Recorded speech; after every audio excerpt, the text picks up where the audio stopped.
Welcome to 69 TV news కి స్వాగతం. నేను రాణి. ముందుగా హెడ్లైన్స్ చూద్దాం.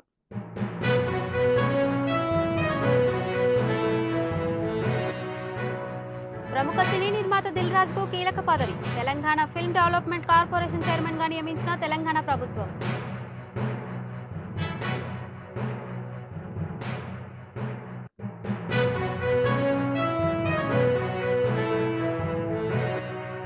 సిరియాలో ఉన్న భారతీయ పౌరులకు కేంద్రం హెచ్చరిక. ఆ దేశాన్ని వీడి రావాలని అడ్వైజరీ జారీ.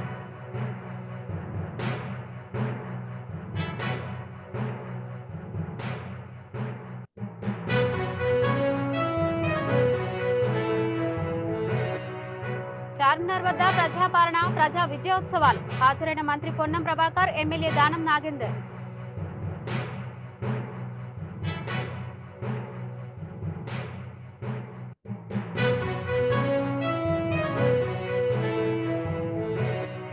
వేములవాడ రాజన్న ఆలయంలో కోడెల అమ్మకాల కలకలం.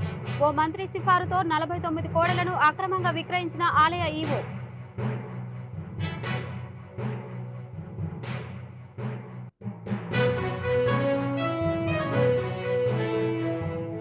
ప్రముఖ సినీ నిర్మాత దిల్ రాజు కు తెలంగాణ ప్రభుత్వం కీలక పదవిని ఇచ్చింది. Telangana film development corporation chairman గా రాజును నియమించింది. ఈ మేరకు రాష్ట్ర ప్రధాన కార్యదర్శి శాంతికుమారి ఉత్తర్వులు జారీ చేశారు.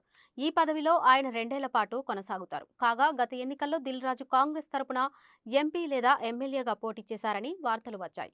కానీ ఆయన ప్రత్యక్ష ఎన్నికల బరిలోకి దిగలేదు. తెర వెనుక ఆయన కాంగ్రెస్ కు మద్దతిచ్చినట్లు టాక్.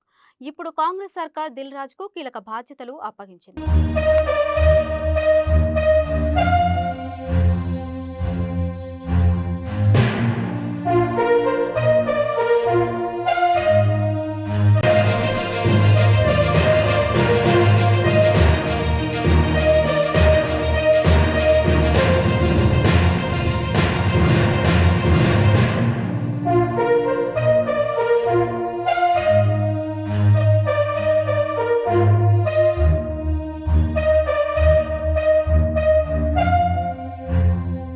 సిరియాలో ఉన్న భారతీయ పౌరులు తక్షణమే ఆ దేశాన్ని వీడి రావాలని కేంద్ర ప్రభుత్వం అడ్వైజరీ జారీ చేసింది. తదుపరి సూచన చేసే వరకు సిరియాకు ఎవరు ప్రయాణించవద్దని అప్రమత్తం చేసింది. ఈ మేరకు శుక్రవారం పొద్దుపోయాక భారత విదేశాంగ మంత్రిత్వ శాఖ అడ్వైజరీ విడుదల చేసింది. Emergency help line number, email ఐడిని కూడా షేర్ చేసింది. డమాస్కస్లోని ఇండియన్ ఎంబసీ సమాచారాన్ని తెలుసుకుంటూ ఉండాలని అక్కడి భారతీయులకు సూచించింది.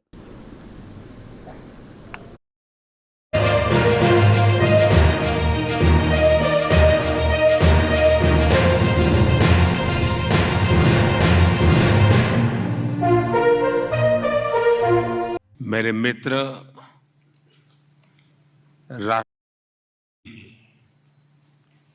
और प्रधानमंत्री डिकॉन मिचेल के साथ दूसरी भारत कैरिकॉम समिट की मेजबानी करते हुए తెలంగాణలో కాంగ్రెస్ ప్రభుత్వం ఏర్పడి ఏడాది పూర్తయిన సందర్భంగా చార్మినార్ ముందు ఏర్పాటు చేసిన ప్రజాపాలన, ప్రజా విజయోత్సవాలు కార్యక్రమంలో ముఖ్య అతిథిగా రవాణా శాఖ మరియు బీసీ సంక్షేమ శాఖ హైదరాబాద్ ఇన్ఛార్జి మంత్రి పొన్నం ప్రభాకర్ పాల్గొన్నారు. ఈ కార్యక్రమంలో మంత్రితో పాటు రాజ్యసభ సభ్యుడు అనిల్ కుమార్ యాదవ్, ఖైరతాబాద్ ఎమ్మెల్యే దానం నాగేందర్, ఎమ్మెల్సీ అమీర్ అలీఖాన్ తదితర కాంగ్రెస్ నేతలు పాల్గొన్నారు.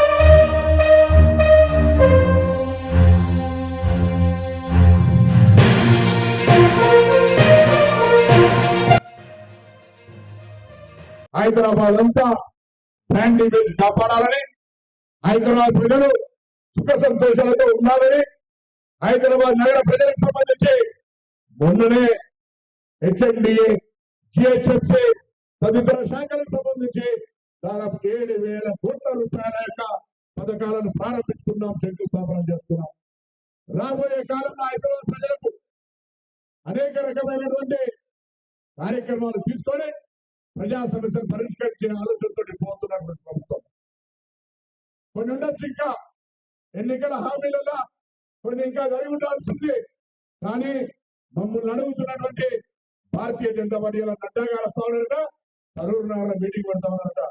ఈ చార్మినార్ వేదిక జరుగుతా ఉన్నా కిషన్ రెడ్డి గారు భారతీయ జనతా పార్టీ 11 ఏళ్ళ అధికారంలో హైదరాబాద్ అంటేనే చెరువులకు, అదేవిధంగా గుంటూరు ర్యాప్స్ కు సంబంధించినటువంటి city, archaeology minister, tourism minister, ఏది మీ ముద్ర? హైదరాబాద్ నగరానికి ఏం చేర్చడం? జవాబు అదే తరూరు నగర్ మీటింగ్ లో చెప్పమని డిమాండ్ చేస్తా ఉన్నా. 10 సంవత్సరాలు తెలంగాణ కేంద్రీక గత ప్రభుత్వం అడగలేదని నెపం మీద దాటేసుకున్నారు కావచ్చు. ఇవాళ రేవంత్ రెడ్డి గారి నాయకత్వంలో ఈ ప్రభుత్వం కేంద్రాన్ని అన్ని రకాలుగా తెలంగాణ అభివృద్ధికి సహకరించమని అడిగితే కూడా బడ్జెట్ లో నిధులు కేటాయించకుండా, మొన్న వరదలు వస్తే వరదల రూపాయలు కూడా ఇవ్వకుండా ఇలా వివక్షలు చూపెడుతుంటే మీకు ఏం హక్కు ఉంది తెలంగాణ మీద? తెలంగాణ ప్రజలకు ఎవరైనా చేసి నువ్వు చేసిన చూపెట్టండి. హైదరాబాద్ అభివృద్ధికి నిధులు లేరు, తెలంగాణ రాష్ట్ర ప్రయోజనాలకు ఏం ఆకాంక్షలు నెరవేర్చారు? ఇలా మీరు ఇక్కడ మీటింగ్ పెట్టి ఏం చెప్తారని అడుగుతా ఉన్నాం. మీరు బీఆర్ఎస్ వేరు కాదు, మీరు తానా అంటే వాళ్ళు తందానా, వాళ్ళు తాను అంటే మీరు తందానా తప్ప ఇలా ఇద్దరు ఒకటే మూసన ఈ ప్రభుత్వాన్ని ఇబ్బంది పెట్టే ప్రయత్నం చేస్తున్నమాట వాస్తవం కదా అంటారు. అందుకే ఇలా తెలంగాణ ప్రభుత్వం జరిగినటువంటి కార్యక్రమాలన్నీ ప్రజాపాలన పేరు మీద గల్లీ గల్లీ నుంచే విజయోత్సవాల పేరు మీద ఈ కార్యక్రమాలు జరుగుతూ ఉన్నాయి. ఈ రోజు చార్మినార్ దగ్గర గ్రంథాలయ సంస్థ చైర్మన్ ఇక్కడ స్థానిక నాయకత్వం అంతా కలిసి కార్యక్రమం నిర్వహించినారు. మీ అందరికీ అభినందనలు. మీ ఆశీర్వాదంతో మీ అందరి ఆకాంక్షలకు అనుగుణంగా అన్నిటికంటే ముఖ్యమైనటువంటి ప్రజాస్వామిక గౌరవం, నియంత్రణతో నుంచి ప్రజా స్వేచ్ఛ అందించినటువంటి ప్రభుత్వాన్ని నిన్ను మనసుతో ఆశీర్వదించాల్సిందిగా భవిష్యత్తు 4 ఏళ్లు ప్రజల యొక్క సమస్యలన్నీ పరిష్కారమే విధంగా, ప్రజా సమస్యల పరిష్కారానికి ఈ ప్రభుత్వం మార్పేరుగా ఉండే విధంగా ఇలా ఎవరితో వారికంతా అని రాహుల్ గాంధీ గారు చెప్పినట్టుగా పునః సర్వే జరుగుతోంది. ప్రభుత్వం దాని మీద చర్చ చేసి అన్ని రకాల పథకాలను కొత్త తీసుకొచ్చి ప్రజలకు న్యాయం చేయాలని ఆలోచన ఉందని మనం మనవేస్తూ మరొకసారి సంవత్సర కాంగ్రెస్ ప్రజాపాలన విజయోత్సవాల భాగంగా వేములవాడ రాజన్న ఆలయంలో కోడెల అమ్మకాలు కలకలం రేపాయి. ఓ మంత్రి సిఫారుతో ఆగస్టు 12న 49 కోడెలు వరంగల్ జిల్లాకు చెందిన రాంబాబు అనే వ్యక్తికి అప్పగించారు. ఆయన ఆ 49 కోడెలను అక్రమంగా విక్రయించాడని ఆరోపణలు గుప్పుమన్నాయి. దైవభక్తితో భక్తులు రాజన్నకు సమర్పించిన కోడెలను మంత్రి సిఫారుతో రాంబాబు పొంది విక్రయించడం పట్ల సర్వత్రా విమర్శలు వెల్లువెత్తాయి.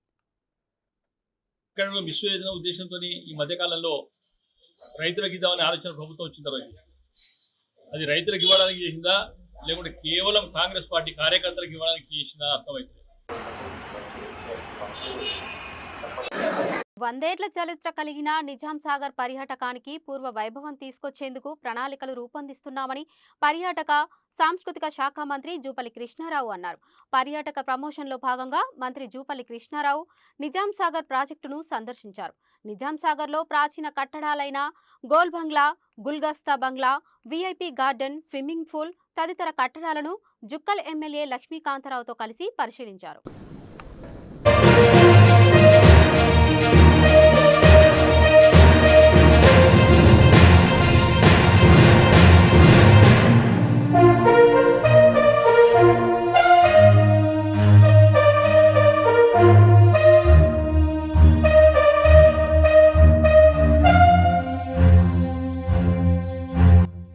మీడియా మిత్రులందరికీ నమస్కారం. ఈ రోజున టూరిజం ప్రమోషన్లో భాగంగా నిజాం సాగర్ రావడం జరిగింది.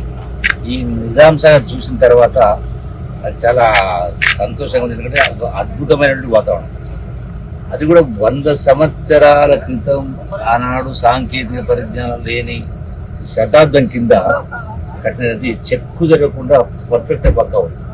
అది కూడా పైన ఎత్తైనటువంటి ప్రాంతాల్లో అది చూస్తే మొత్తం టోటల్గా వ్యూ కనపడతా ఉంది. దాంతోపాటుగా ఇది ఒక అంటే మొట్టమొదటి ప్రాజెక్ట్ ఆ రోజుల్లో 27 టీఎంసీ, అది కూడా 365 రోజులు కూడా ఆయకట్టు నీళ్లు వాడినా కూడా ఇంకో 5 టీఎంసీలు 360 బెడ్స్ ఉంటాయి. కాబట్టి టూరిజం డెవలప్ చేయడానికి కూడా ఇది మంచిగా అద్భుతమైన వాతావరణం. తప్పకుండా ఈ శాసనసభలోనే ఈ యొక్క టూరిజం పాలసీని కూడా ప్రవేశపెట్టే కార్యక్రమం చేస్తూ ఉన్నాం. తర్వాత మొదటి సంవత్సరం జనవరిలోనే దీనికి సంబంధించి టెండర్స్ పిలిచే కార్యక్రమం చేసి దాన్ని పబ్లిక్ ప్రైవేట్ పార్ట్నర్షిప్ అంటే ఏ స్థాయిలో ఏ విధంగా డెవలప్ చేయాలనే కింద ఓపెన్గా డెవలప్ చేసి రకరకాల ప్రపోజల్స్ వాటిని ఆమోదించగలిగి దానికి టూరిజం డెవలప్ చేసే కార్యక్రమం చేస్తాం. అట్లాగే ఈ టూరిజం డెవలప్మెంట్తో పాటుగా ఇక్కడ ఒక 10 మెగావాట్స్ హైడల్ పవర్ జనరేషన్ 2 సంవత్సరాల క్రితం అది దాన్ని డీఫంక్ట్ అయింది. సో అంటే అది కూడా పాత టెక్నాలజీ. సో దాన్ని కూడా నువ్వు హైదరాబాద్ వెళ్ళగానే అదే ఎల్లుండి నుంచి అసెంబ్లీ సమావేశం కాబట్టి సంబంధిత మన డిప్యూటీ చీఫ్ మినిస్టర్ బట్టి విక్రమార్క గారికి, ఎందుకంటే వారు ఎనర్జీ మినిస్టర్ కాబట్టి. భూదాన్ పోచంపల్లి మండలం జలాల్పూర్ చెరువు వద్ద కారు ప్రమాదంలో మృతి చెందిన ఘటనకు నిరసనగా కొత్తగూడెం పోచంపల్లి మధ్యలో ఉన్న చెరువు కట్ట వద్ద గ్రామస్తులు ధర్నాకు దిగారు. స్పీడ్ బ్రేకర్లు, ప్రమాద సూచికలు ఏర్పాటు చేయాలని రోడ్డుపై గ్రామస్తులు బైఠాయించారు. ఎన్నిసార్లు ప్రమాదాలు జరిగినా అధికారులు పట్టించుకోవట్లేదని నిరసనకు దిగారు.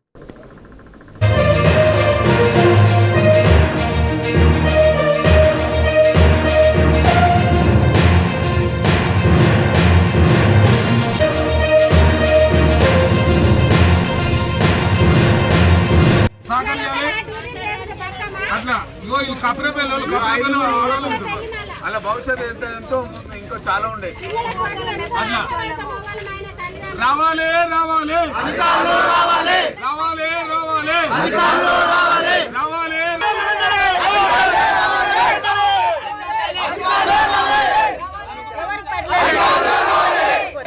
రోడ్డు రోడ్డు రోడ్డు రావాలి రావాలి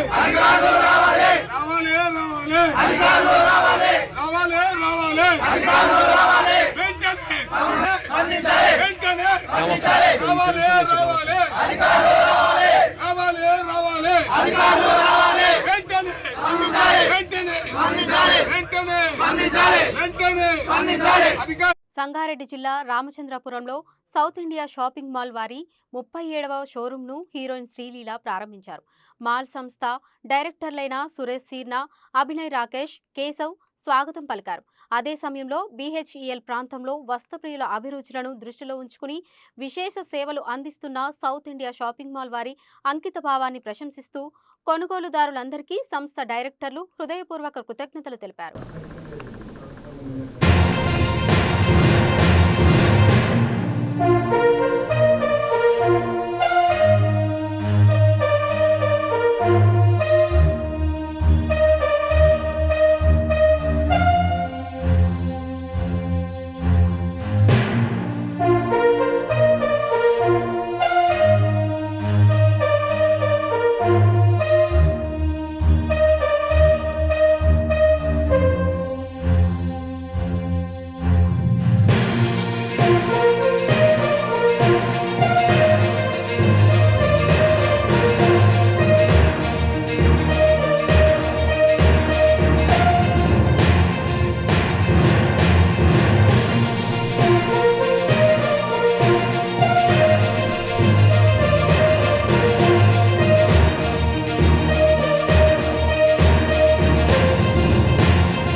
గత 5 ఏళ్లలో సాగిన అవినీతి అరాచకాలను వెలికితీస్తున్న చంద్రబాబుకు వైసీపీ నేతలు ప్రాణహాని తలపెట్టే ప్రమాదం ఉందని టీడీపీ అధికార ప్రతినిధి ఆనం వెంకటరమణారెడ్డి ఆరోపించారు. సీఎం చంద్రబాబుపై విజయసాయిరెడ్డి అనుచిత వ్యాఖ్యలు మానుకోవాలని ఆనం హితవు పలికారు. కాకినాడ పోర్టు సేజ్లో కేవీరావు వాటాను ఎకరా 29,000 రూపాయల చొప్పున లాక్కోవడం వెనుక ఆంతర్యం ఏంటో చెప్పాలని నిలదీశారు. పెట్టింది నేనైతే సరే, ఈడు మాట్లాడిన విషయాలు మాట్లాడుకుంటాం. దయచేసి ఆంధ్ర రాష్ట్ర ప్రజలు ఈ రోజు నన్ను మన్నించాలి. నాకు ఈ విధంగా మాట్లాడటం ఇష్టం లేదు.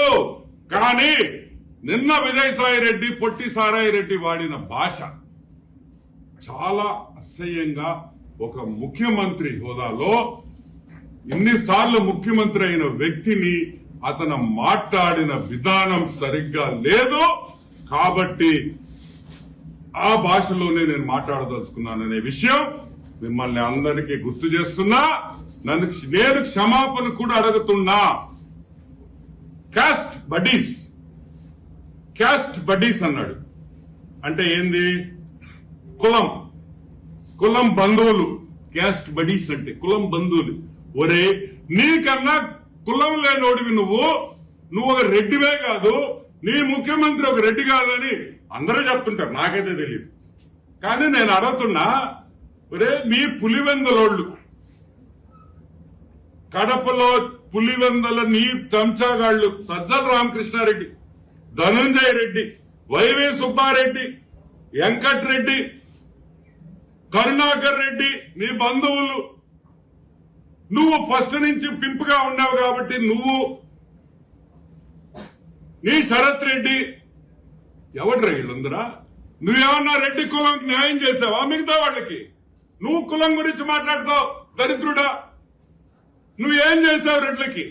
ఈ 5 సంవత్సరాల్లో రెడ్డి కులస్తుల్ని సంకనాకి ఇచ్చింది ఎవరన్నా ఉంటే అది జగన్మోహన్. గత వైసీపీ ప్రభుత్వం పథకం ప్రకారమే అక్రమంగా రేషన్ బియ్యాన్ని తరలించారని కాకినాడ సిటీ ఎమ్మెల్యే వానమాడి కొండబాబు విమర్శించారు.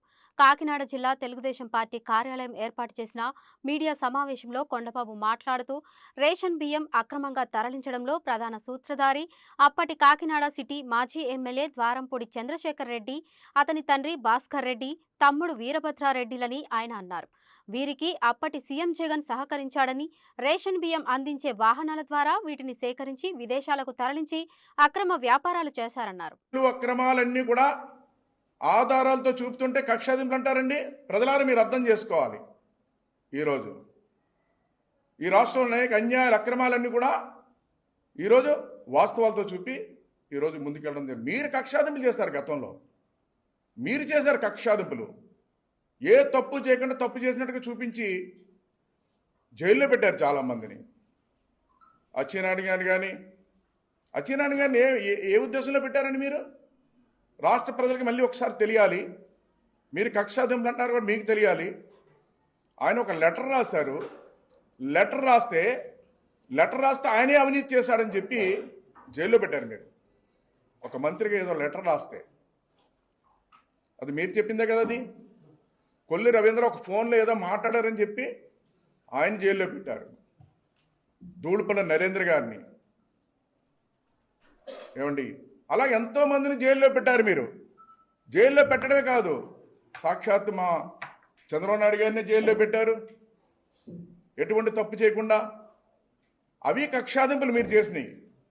అటువంటి ఏది ఆధారాలు లేవు, కావాలని కక్షాదింపులు చేసినవి మీరు చేశారు.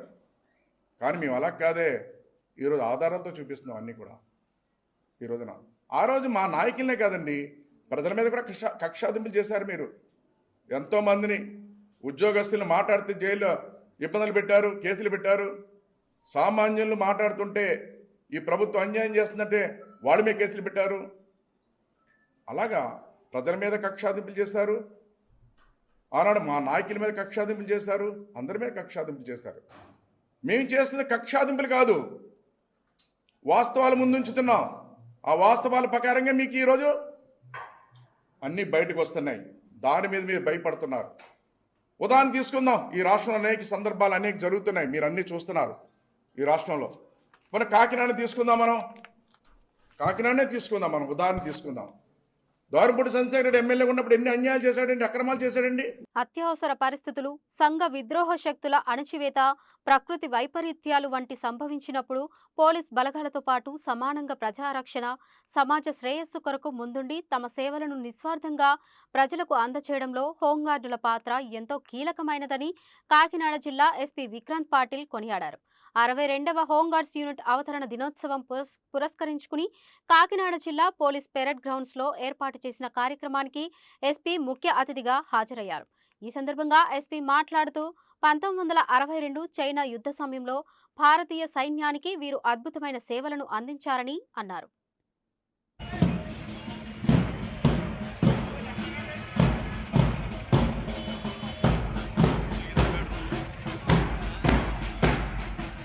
హోమ్ గార్డ్స్ వెల్ఫేర్ గురించి we think almost every day. But ఈ రోజు నేనేం చెప్తున్నానంటే, మీకు ఏదైనా Yesterday, Shri Vikrant Patil IPS to deliver his valuable message on the eve of 62nd Home Guards Raising Day celebrations. MDV Bhaskar Rao మరియు శ్రీనివాసరావు ఎస్ఎస్పి దార్ వారు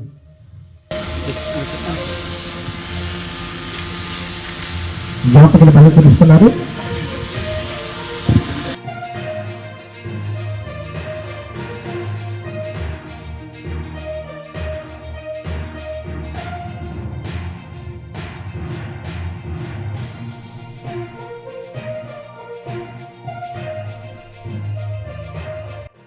మన కానిస్టేబుల్స్, హెడ్ కానిస్టేబుల్స్, ఏఎస్ఐస్ అందరూ వస్తారు. బట్ హోంగార్డ్స్ చాలా తక్కువ వస్తారు. సో ఒకటి, అందరూ చాలా హ్యాపీగా ఉన్నారని నేను అనుకుంటాను. లేదు, ఫ్రైడే గ్రీవెన్స్ నా దగ్గర రావడానికి మీరందరూ హెజిటేట్ చేస్తారు అనుకుంటాను. ఒకటైనా నిజం ఉండొచ్చు, రెండోదైనా నిజం ఉండొచ్చు. సో ఫస్ట్ నేను చెప్పింది నిజమైతే ఐఎమ్ వెరీ హ్యాపీ. లేదన్నా ఎప్పుడైనా మీకు ఎవరికైనా ఏదైనా ప్రాబ్లం ఉన్నా, లేదా మీకు ఏదైనా మీ వెల్ఫేర్ గురించి ఏదైనా సలహా ఉన్నా, సో ఎప్పుడు నా దగ్గర రావచ్చు. నాకు వచ్చి you can raise it. So ఏదైనా పాసిబిలిటీ ఉంటే we will definitely take it. ఎందుకంటే డీజీ సార్ మళ్ళీ చెప్తా ఉంటారు, వెల్ఫేర్ అసెట్స్ మాకు చాలా ఉన్నాయి, వెల్ఫేర్ డబ్బులకి తక్కువ లేదు. బట్ మనం వెల్ఫేర్ కోసం ఏం చేయాలో స్ట్రక్చర్డ్గా రిక్వైర్మెంట్ బేసిస్లో చేస్తే ఇంకా బాగుంటుంది. ఎందుకంటే కొన్నిసార్లు ఎలా ఉంటాయంటే, మన welfare activities, welfare initiatives okay just name sake కోసం చేస్తూ ఉంటాం. అట్లా కాకుండా ఫీల్డ్ నుంచి మనకి ఇలా చేస్తే బాగుంటుంది, అలా చేస్తే బాగుంటుంది, ఈ స్టెప్ తీసుకుంటే బాగుంటుంది. So as a part of that only మన శాలరీ ప్యాకేజ్ కూడా వచ్చింది. ఒకరు కానిస్టేబుల్ వచ్చి ఇలా బ్యాంక్ ద్వారా అప్రోచ్ అయితే అక్కడ నుంచి స్టార్ట్ అయింది salary package welfare scheme. So అలా మీ వైపు నుంచి కూడా ఫీల్డ్లో పనిచేసే విధానం టైంలో మీకు ఎదురైన ప్రాబ్లమ్స్తో పాటు, లేదా ఇది చేస్తే బాగుంటుందా మనకందరికీ, అలా ఉంటే మా దృష్టికి తీసుకొస్తే we will definitely try to implement. So otherwise I'm very happy and I'm very thankful for all the services given by each and every home guard in the district. So ఇంకొకసారి మనస్ఫూర్తిగా నేను మీకు అందరికీ థ్యాంక్ యూ చెప్తున్నాను. అదే ఇదే టైంలో మీరందరూ ఇంకొకసారి keeping the history of home guards in mind, you have to work thinking. అంటే మనందరూ సేవ, పబ్లిక్కి ఒక సేవ చేస్తున్నాం మనోభావంతో పనిచేయాలి. సో ఆ మనోభావంతో పనిచేస్తే ఇంకా కొద్దిగా పని చేయడంలో హ్యాపీనెస్ ఉంటుంది. బులెటిన్ ముగించే ముందు హెడ్లైన్స్ మరోసారి చూద్దాం.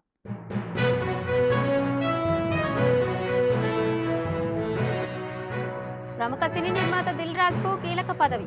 Telangana film development corporation chairman గా నియమించిన తెలంగాణ ప్రభుత్వం.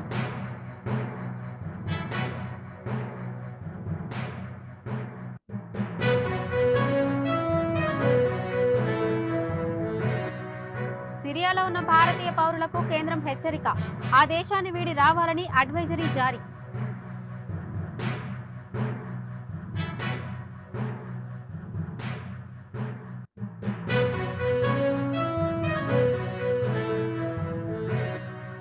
చార్మినార్ వద్ద ప్రజాపాలన, ప్రజా విజయోత్సవాలు. హాజరైన మంత్రి పొన్నం ప్రభాకర్, ఎమ్మెల్యే దానం నాగేందర్.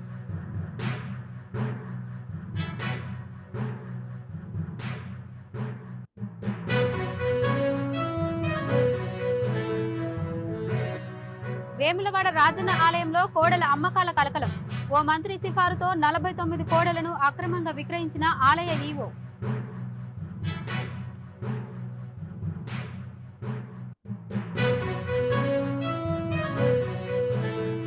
ఇవి ఇప్పటివరకున్న అప్డేట్స్. మరిన్ని అప్డేట్స్ కోసం చూస్తూనే ఉండండి 69 టీవీ న్యూస్.